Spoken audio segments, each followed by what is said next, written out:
Bonjour la team et bienvenue dans cette courte vidéo. Je vous présente aujourd'hui les énergies que nous allons traverser d'un point de vue numérologique pour le mois de mai. Comme vous le savez, en numérologie, on prend la vibration du mois en cours. Donc le mois de mai est le 5e mois de l'année, donc nous prenons la vibration du 5. Et également, nous vivons deux énergies dans un même mois, sinon ce n'est pas drôle. Nous additionnons la vibration de l'année. Nous sommes en année 8. Nous additionnons 5 à 8 et nous obtenons 13, qui sera la deuxième énergie de l'année. Normalement, on est censé la réduire à 4, mais je vais vous expliquer pourquoi on va retenir le 4 et le 13. Très rapidement, le 5, qu'est-ce qu'on va vivre dans le mois de mai ? Au mois d'avril, je vous avais parlé de construction et de déconstruction. Là, je vous fais une vidéo parce que je ressens le besoin de plus expanser. Vous voyez, il y a ce besoin de plus expanser et aller plus loin dans le 5. Donc, le 5, c'est la liberté. C'est la multipotentialité. Le 5, il est un peu touche à tout. Il a cette curiosité d'aller apprendre des nouvelles choses. Dans le 4, l'étape d'avant, il a sécurisé, il a organisé, il a eu ses règles, il a eu ses racines et il s'ennuie dans le 4. Donc, il casse un peu du 4 pour passer à l'étape supérieure.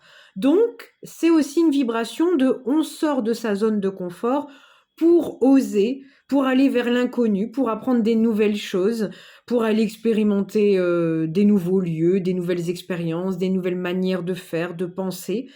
Donc, on est vraiment sur une énergie de feu. On pourrait l'apparenter au bélier parce qu'il y a ce besoin comme ça d'être des besoins un peu avant-coureurs, d'aller à l'aventure. C'est vraiment des énergies d'aventurier aussi. Ça pourrait être aussi un Sagittaire, signe de feu, hein. Tout ce qui est voyage, expérimentation. On fait attention dans son côté déséquilibré de l'éparpillement parce que ça peut être tout à fait le touche à tout, mais touche à rien finalement. Et puis un peu je suis tout content, je sors de ma prison, on va dire, de mon 4 un peu ennuyeux, et donc j'ai envie de toucher à tout. Mais n'oublions pas que nous avons l'intelligence du 4 qui nous a permis de savoir où on allait, ce qui nous correspond, ce qui nous correspond pas. Donc faites attention à pas vous illusionner à partir dans tous les sens. On fait attention aux promesses non tenues parce que ça fait partie du côté un petit peu indiscipliné du 5. Tout fougueux et donc les promesses non tenues, l'impulsivité. On fait attention aux excès et aux dépendances aussi, parce que ça peut être très présent. On fait attention aussi, parce que ça peut arriver aussi dans l'énergie du 5, c'est de rester cantonné dans le 4 par peur. Et ça, c'est bien un défaut. C'est quand on arrive dans des énergies de 5, vous allez sentir le flot qui va vous pousser à l'arrière et vous allez peut-être avoir peur d'y aller parce que vous connaissez la zone de confort, ce qui a été établi, oui mais. Et là, le mental peut reprendre effectivement le dessus, l'ego, tout ce que vous voulez, vos habitudes. Et donc, on fait attention à ça. Le 4, c'est aussi les racines, ça peut être aussi la famille. Donc, on fait attention aussi. Peut-être c'est des schémas de famille qu'on a construits, on a peur de les casser, mais si vous les cassez, c'est pour du mieux. C'est pas pour du pire, vous voyez. Donc, sachez que vous avez tout ce qu'il vous faut dans votre sac à dos pour aller à l'aventure et que c'est pas du pire que vous allez aller chercher. Et c'est ça qui doit être réconfortant dans l'étape 5, c'est de se dire que si le changement et la transition arrivent, c'est que vous êtes prêt, c'est que vous avez tout ce qu'il faut et que si aujourd'hui on vous ouvre les portes, c'est que vous êtes prêt à y aller. Et il n'y a pas d'erreur en fait. Donc je pense que ça c'est nécessaire d'en parler parce qu'il se peut qu'au mois de mai vous ayez des opportunités pour aller vers l'inconnu et que vous ayez très peur de quitter ce que vous connaissez, en fait, pour aller vers de l'inconnu, qui parfois est votre nouveau moi, vous voyez, vous allez tendre vers votre nouvelle vie, vous ne désirez que ça et vous allez peut-être avoir peur et ça c'est un peu le côté confrontant de la période. Donc c'est vraiment une période de mouvement, c'est une période de changement, ça peut être une période de déménagement, ça peut être une période de transition parce que quand on passe du 4, après on a l'étape du 5 où on détricote un petit peu tout ça et on veut du nouveau, pour après finalement arriver sur le 6 où on harmonise les choses, on lisse les choses.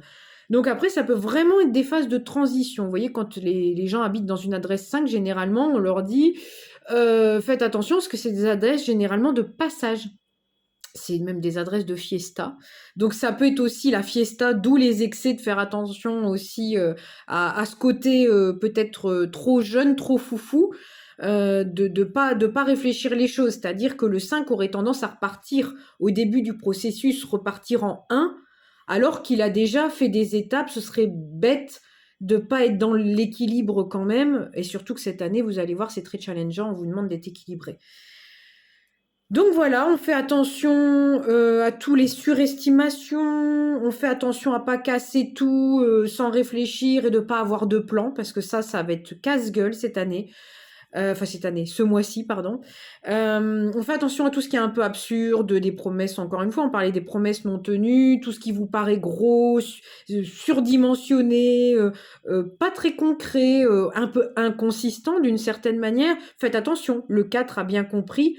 Le 4, on lui fait pas, hein. On lui vend pas n'importe quoi. Donc le 5 doit garder l'expérience du 4, encore une fois. Donc soyez toujours vigilants, prenez le nouveau souffle, parce que le 5 c'est un souffle de vie, prenez le souffle de vie du 5, mais gardez l'expérience du 4, qui est quand même très intelligent. Le 4 aussi, comme je vous expliquais, ça peut être aussi les racines, la famille. Donc dans tout ce que vous avez vécu en famille, que ça soit agréable, désagréable, il y a toujours des leçons de vie, des bons apprentissages, de garder ce livre de poche et servez-vous-en à bon escient en fait. Tirez le positif de ça. La deuxième vibration du mois, parce que quand on additionne le 8 et le 5 l'énergie du mois, le 8 l'énergie de l'année, donc on arrive sur le 13. Je garde le 13 parce qu'en numérologie, c'est une mémoire karmique.